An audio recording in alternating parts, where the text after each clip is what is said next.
Hi, my name is Crystal Cavanis, and I'm your host for Get Your Spirit in Shape. Welcome to episode 199. We are one episode away from celebrating our 200th episode.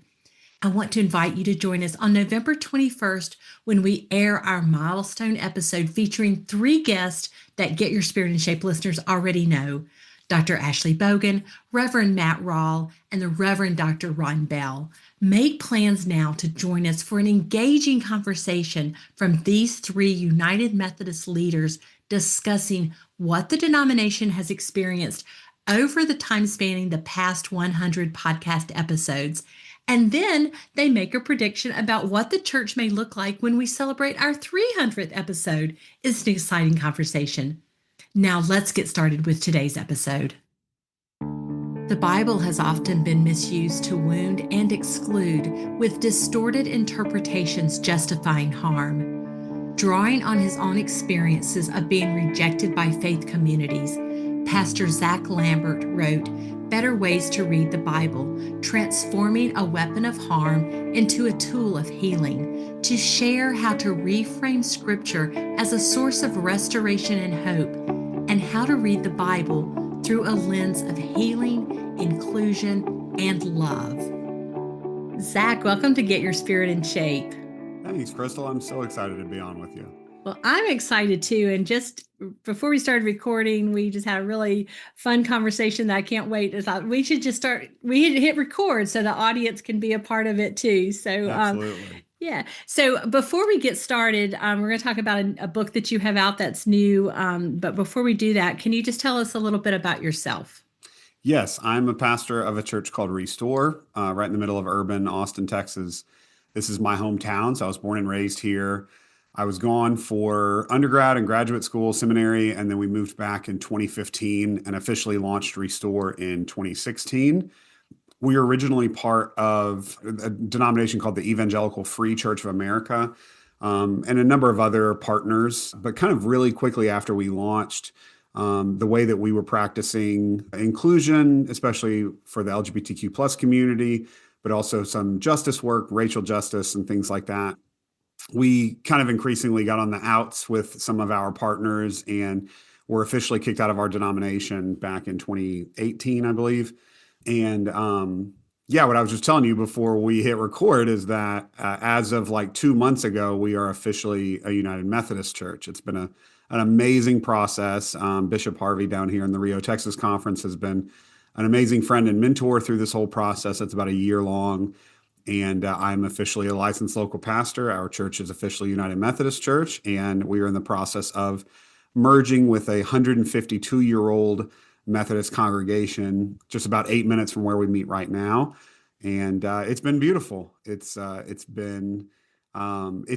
like home. The United Methodist Church has really felt like home. Oh, I love that.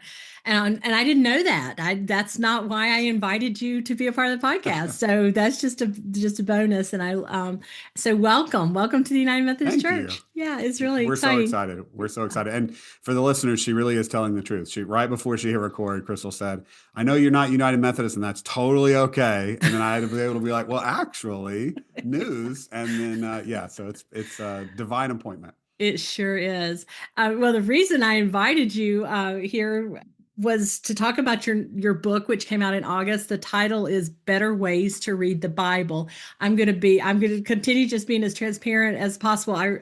A friend referred the book to me. I read the title and thought it was a guide on how to do Bible study. I'm not going to lie. Absolutely. And then the subhead says transforming a weapon of harm into a tool of healing. And wow, that got my attention. So So I want to talk about the book. I want to talk about why the book. There's some definitions in the book I want to talk about. So maybe we start with, why did you write the book? Great question. It really comes out of our community here at Restore in Austin. We are a church that is really kind of unapologetically for and building a community alongside folks who have had difficult church experiences. And for so many of our people, they've been really deeply wounded by faith communities. And the primary weapon used to do that wounding has been the Bible.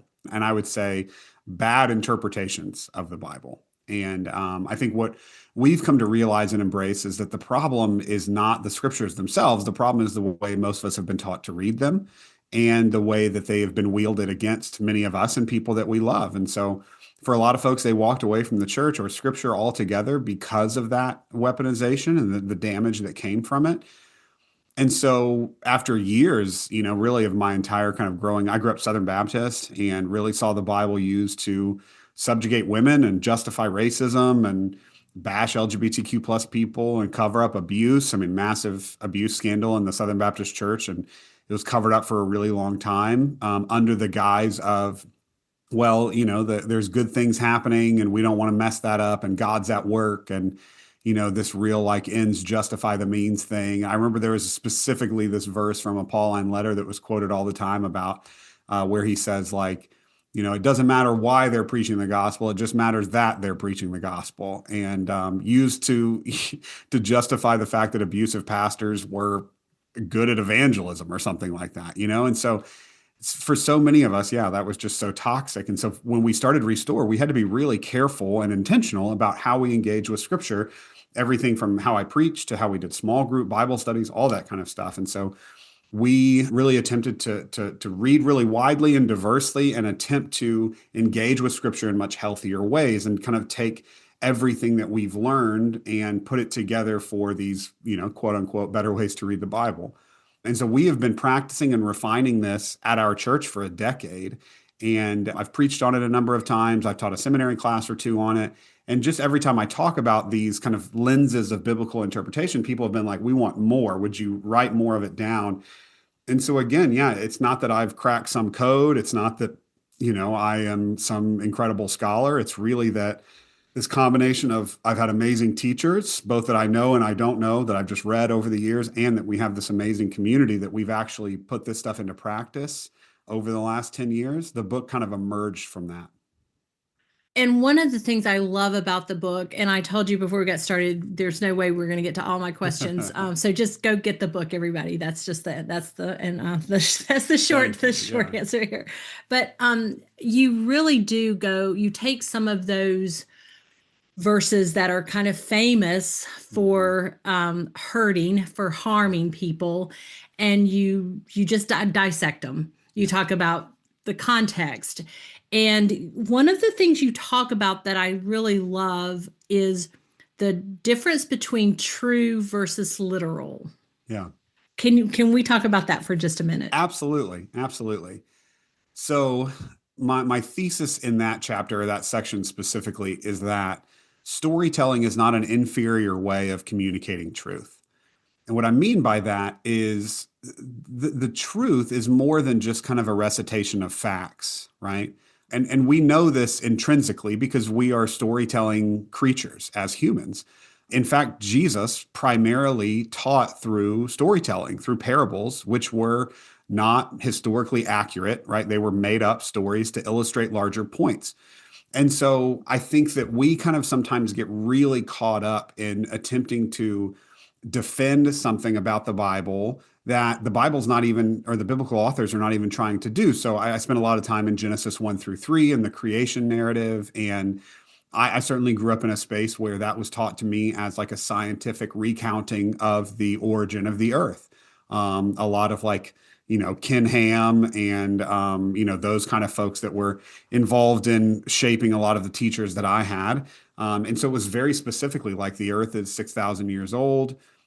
Adam and Eve were the kind of parents of all other humans.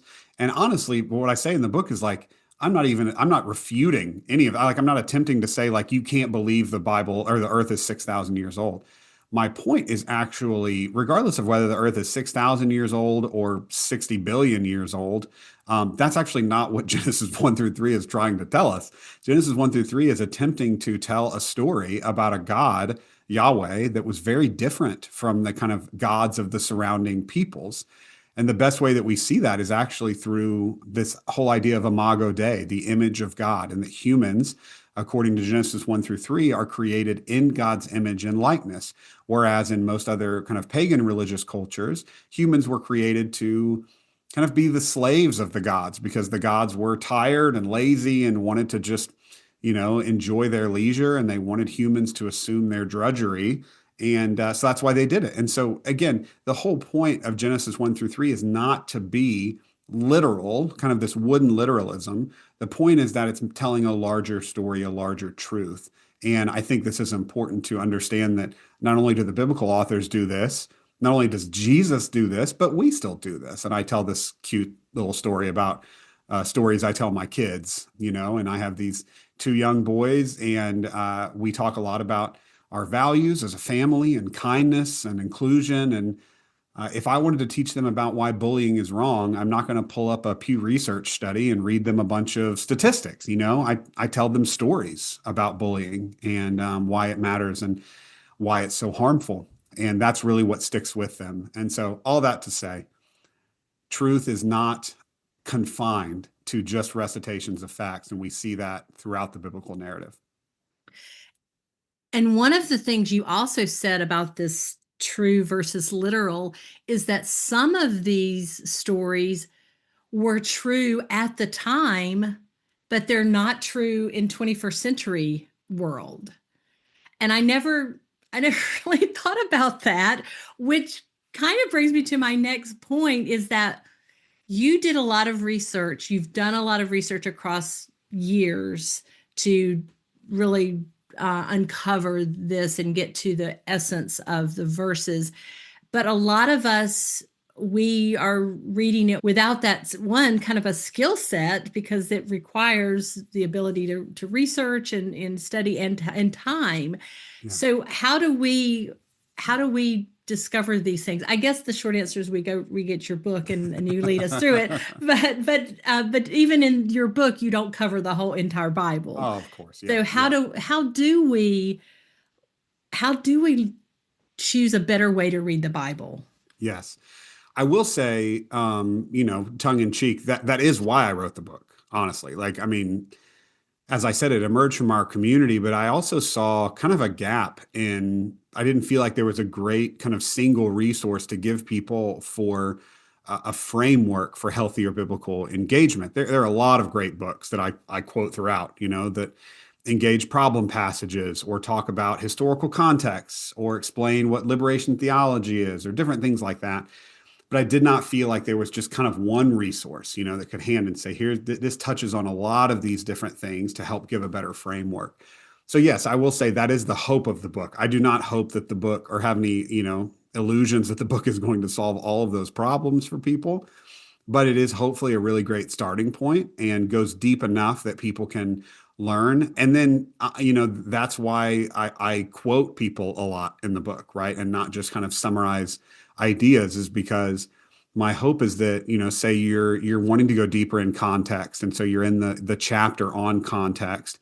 You get to hear me or see me quote a number of different great books and scholars that hopefully you can be like, wow, this is a great way to go a little bit deeper. As far as just kind of picking the Bible back up again, that's a question I get a lot, hey, I read the book and I want to read the Bible again, but do I just, flop it open to Genesis and start reading and go from there? And there's a great study Bible called the Cultural Background Study Bible that I recommend to people a lot that has, and nothing's perfect, but it has some amazing contextual notes all throughout every part of Scripture. It's still something that I use in sermon prep almost every week. It's a great starting point. And yeah, I think you also try to find some of these. One of the other reasons I quote a bunch of people is so that you can engage with trusted voices, people that I think are doing a great job thinking about these things. Not that they all agree with each other all the time, but that they do a really great job of trying to follow Jesus and trying to engage with Scripture in healthier ways. And so if you're coming across a passage that's confusing, a lot of times you can literally just Google somebody's name, a trusted voice, and the passage, or the idea, and you can start to engage it in maybe some new ways that you haven't heard it before. So those are a couple little tips or tricks that I think would be helpful. Thank you for that. And you mentioned Jesus. One of the things that you say pretty quickly in the book is about, you talk about following the revolutionary Jesus. Mhm. Can you define the revolutionary Jesus for us? Yeah. Yeah. So this is a lot connected to the faith that I was handed as a kid, which was, I would say Jesus is more like a mascot for my childhood faith. We didn't do a lot of study about the life or teachings of Jesus. We spent a ton of time in kind of some of the more condemning parts of the Old Testament, and then a lot of time in Revelation. I went to a pretty hellfire and brimstone kind of a church. And so Jesus was really more just like a name that was placed on top of all these other ideologies and not someone that we really went deep with. And I tell this story in the book of being 18 years old and reading through the Gospels really for the first time, just kind of like as a narrative arc, just reading them like a book and having this realization that I knew very little about the life and teachings of Jesus. I knew the beginning of the story and the end, Christmas and Easter, and maybe, like a walking on water or feeding the 5,000 or something like that. But like, I like literally, Crystal, I have no memory of my childhood churches or pastors engaging in the Sermon on the Mount at all. Like I remember reading it for the first time and being like, I've never heard this before, like never. And so there's so much there that I think this kind of radical revolutionary Jesus was somebody I never met until I was 18 years old. And I was so disillusioned with Christianity by that time based on a bunch of different, church hurts and childhood experiences. I was pretty ready to give up. And encountering that radical revolutionary Jesus just through the gospel accounts really changed everything because I began to think if following Jesus, this Jesus, is what it means to be a Christian, then I'd like to be a Christian. But I just never had that kind of depicted to me before. Yeah. Let's take a break from our conversation with Zach to talk about an offering. Have you ever given during worship and wondered, does this really make a difference? The answer, especially in the United Methodist Church, is a resounding yes. That offering you gave last Sunday, it might help fund a rural food pantry in Arkansas, or send a student to seminary in Zimbabwe, or help a community center in New York provide after school programs for kids. It's all part of apportion giving, how churches of all sizes unite their gifts for a greater purpose. When we give faithfully, whether that's weekly, monthly, or whenever we're able, God uses it to multiply ministry around the world. While the majority of your offering stays right in your local church, supporting ministry in your own community, a portion goes beyond your walls, helping to strengthen ministries across the connection that you might not even know exist. Truthfully, you may never see where your gift goes, but somewhere feels the impact. This is what it means to be united in impact. Want to learn more? Visit resourceumc.org/united in impact to explore the United Methodist connection and discover the strength we share when we work together. Now let's get back to our conversation with Zach.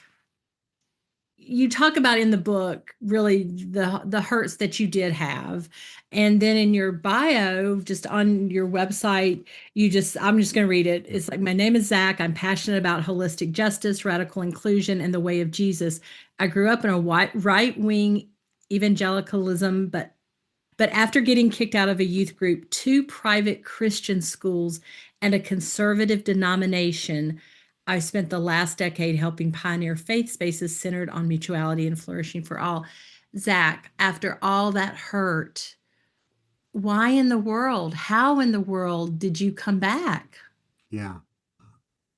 So I would say maybe half of it is what I just said about reading, and encountering the radical revolutionary Jesus in the gospel accounts.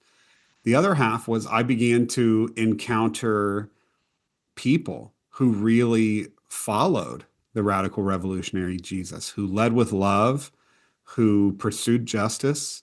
And I began to have an imagination, for what that could actually look like. Because I think so many times we end up lacking imagination for what it could look like to really be followers of Christ in a world that is pretty broken in a lot of ways and needs a lot of help.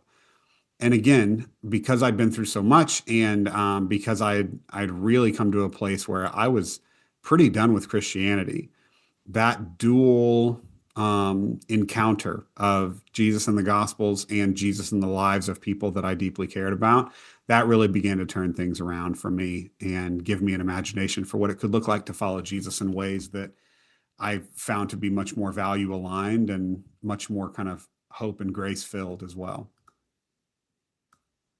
That when you talked about that, it kind of just gave me chills because that really, I mean, we are supposed to be showing the love of Jesus, Yeah, and that is what brought you back, encountering people who absolutely. were doing that. I've heard people in recent years say that they're not comfortable calling themselves Christians anymore, Yeah, that they're much more comfortable calling themselves followers of Jesus. And I think it's probably for exactly, the reason you've said. Um, absolutely. you know, so in the book, you also talk about this notion of, and you just use the word of curiosity versus certainty. Mm. And I don't know if you're a Ted Lasso fan. Oh, absolutely. Yeah, Well, then you know what I'm talking about. You know that he has this great scene where he talks about all his life. People were sure they knew who he was, yeah, and they just weren't curious enough to ask the questions. yeah. So, talk about how that plays into how we read the Bible. Yeah. Yeah, I love that scene when he's like playing darts in the pub and that has that great monologue. Yeah, and I think it does. It really resonates with a lot of my experiences too, connected to faith and Christianity more broadly. I certainly grew up in faith spaces where faith was equated with doctrinal certainty, what it means, what it meant to have a great faith in the churches of my childhood was that you were absolutely sure about absolutely everything, you know? What I've come to realize, though, is that I think faith and certainty are actually at odds with each other. Because if you are absolutely certain about absolutely everything, you don't really need faith, you know? Faith is trust in the things that we cannot see. And it is not like this level of absolute certainty. And we see that from the biblical authors and the biblical characters, the heroes and heroines of our faith who wrestled and struggled. In fact, I think that we can make the case that Jesus had moments, especially in the Garden of Gethsemane, where he was really like, I mean, if you remember his prayer in the garden, he says, I don't want to do this. Take this cup from me. If there is any other way, I don't want to go to the cross, you know? He's having a moment of struggle, of doubt, of I don't think this is what I want to do. And then he bookends it with this beautiful, not my will, but your will be done. And I think I began to see that as really a beautiful posture of faith, which is to say, I don't know if this is the right way. Some of this feels really hard. Some of it feels out of control. And but not my will, but your will be done. I'm going to keep following even when I'm not sure. And again, same thing, the disciples, the people who spent the most time directly in Jesus's orbit, every day for 3 years with him, they still struggled with doubt and uncertainty and all of those kinds of things, pre-resurrection and post-resurrection. And so I think that leaning into that, really exploring that. One of the things that we show this opening video every Sunday at Restore, and one of the lines on it is to say that no matter where you are on your spiritual journey, you're welcome here. No matter your doubts or your questions, they are welcome here.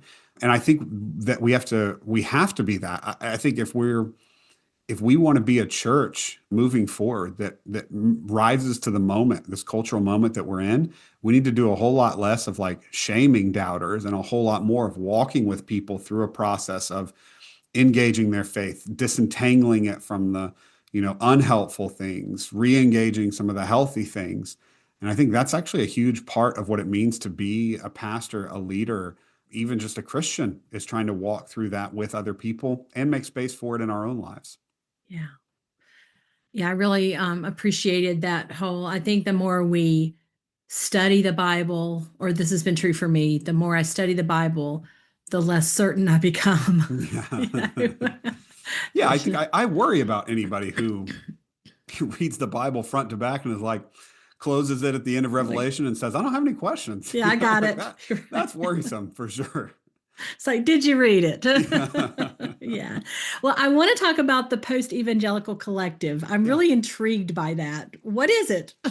Yeah. So back in after we got kicked out of that denomination in 2018, what we ended up realizing, especially into 2019 and 2020, is that we were not alone in this. There were a number of churches that started out in more fundamentalist versions of the faith and had gone through the processes that we just described, leaning into questions, working through doubts, and they'd ended up in places that were maybe outside of where their fundamentalist organization allowed them to be. And so they were pushed out or kicked out or whatever.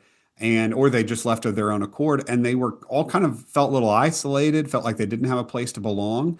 And so we began to kind of gather people together. We did our first gathering back in 2021 at a church in South Bend, Indiana, which is not easy to get to. You got to like fly into Chicago and then drive, or you got to hop a really small plane from Chicago to South Bend. And so we thought maybe 20, 25 pastors would show up, and like 120 people came to this church in South Bend. And the Washington Post sent a reporter, and I mean, it was like wild. And what we just realized was there were a lot more of us than we understood.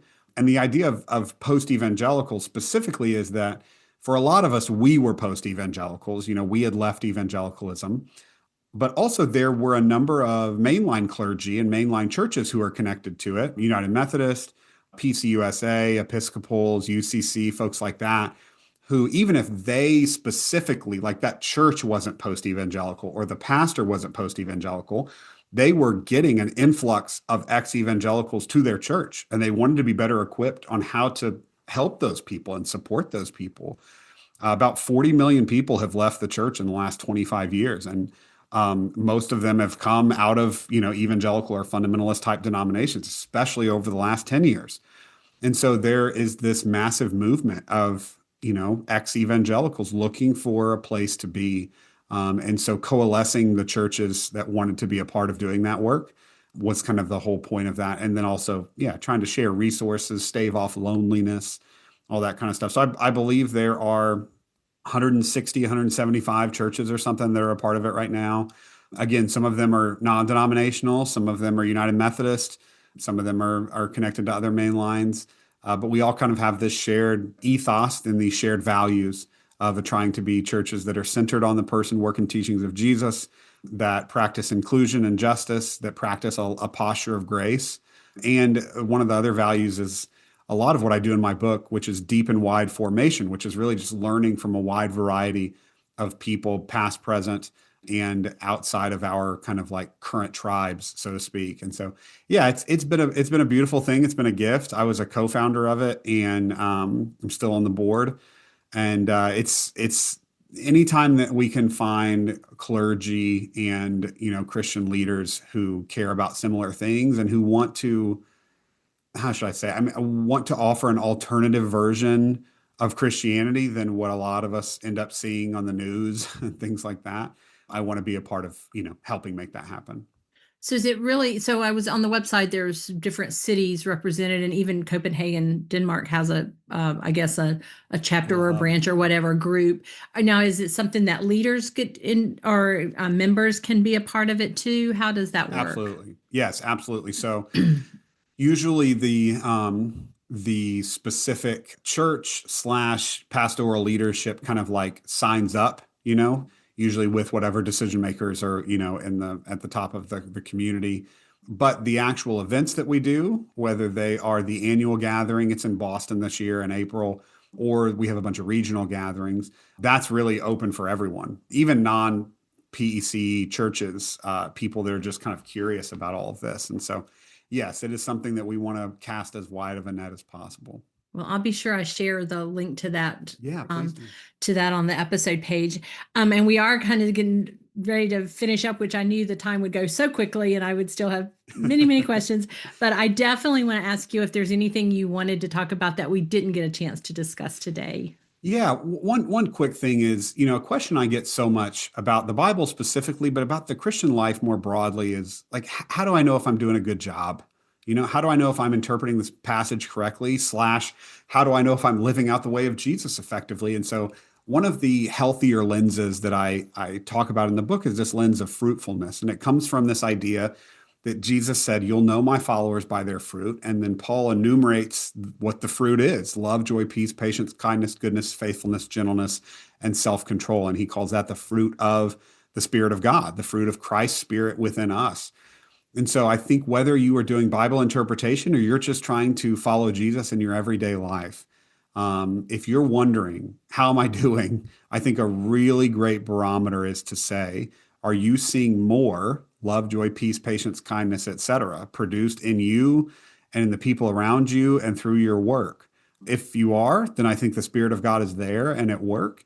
And if you're not, specifically like with a Bible interpretation, if you're like, gosh, this traditional interpretation I've been given, it's producing a lot more hate than love. It's producing a lot more, war than peace, a lot more cruelty than kindness.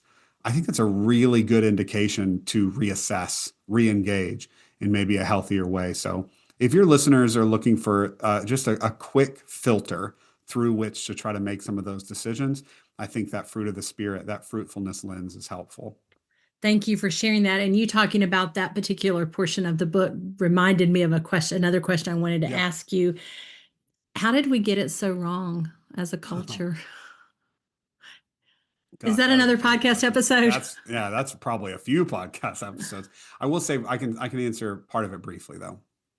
I think there are a number of people teaching really bad Bible interpretations or holding on to really bad Bible interpretations for completely non-nefarious reasons. Or another way to say that is they think that they're doing the best that they can.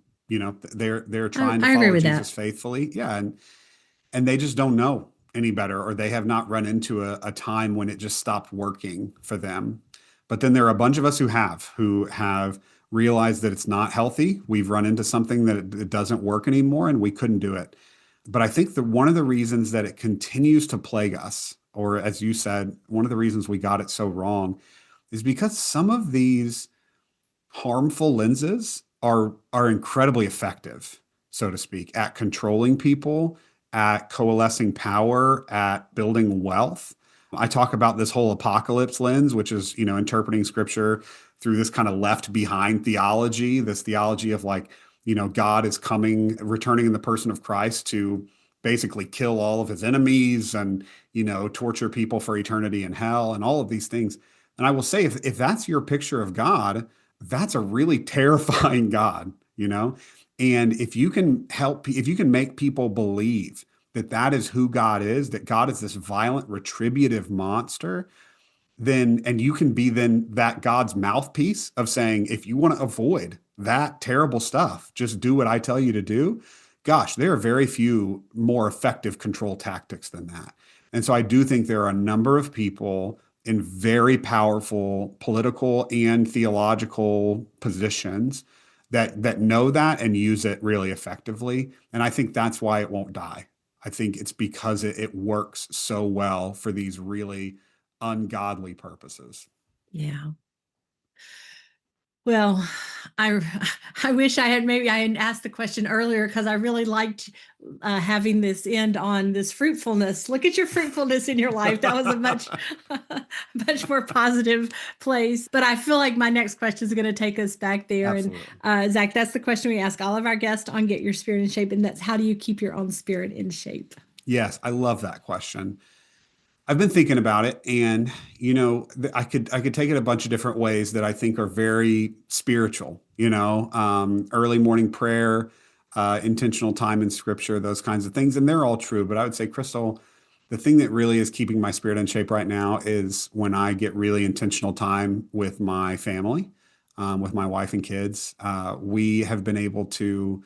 My boys are 7 and 11 now, and so much more independent, but still in that phase where they love to hang out with me and our family. And so we travel together a lot. Later this month, right after Thanksgiving, we're going to Dallas. I'm speaking at a church called Lovers Lane United Methodist up there the Sunday after Thanksgiving, about the book and all that kind of stuff. But we're just going to go take a whole weekend and we're going to go to Six Flags together and we're going to road trip up there together.